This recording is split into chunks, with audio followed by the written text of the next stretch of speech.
Fasilitointi on prosessi, jossa yksi tai useampi henkilö, eli fasilitaattori, auttaa ryhmää saavuttamaan tavoitteensa ja suorittamaan tehtävänsä tehokkaasti.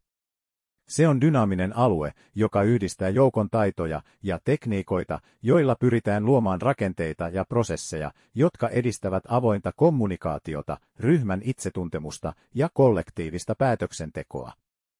Fasilitoinnin sydämessä on neutraalius ja objektiivisuus.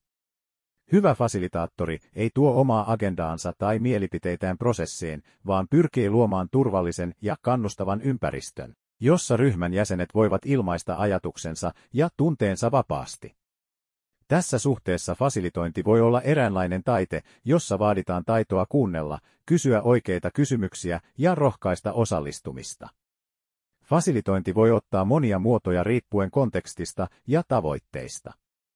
Se voi olla esimerkiksi strategisten työpajojen johtamista, konfliktien sovittelua tai innovatiivisten ideoiden kehittämistä. Usein fasilitaattorin rooli on auttaa ryhmää navigoimaan monimutkaisten kysymysten ja haasteiden läpi, löytämään yhteisiä näkemyksiä ja liikkumaan kohti yhteisiä tavoitteita.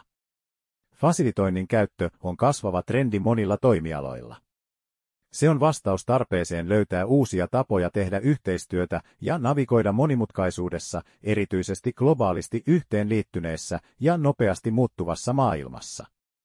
Jotkut näkevät fasilitoinnin keinona tukea demokraattista päätöksentekoa ja edistää inklusiivisuutta ja monimuotoisuutta organisaatioissa. Fasilitaattori on henkilö, joka ohjaa ryhmää fasilitointiprosessissa. Fasilitaattorin tehtävänä on auttaa ryhmää etenemään ja saavuttamaan tavoitteensa, ei tarjota omia ratkaisujaan.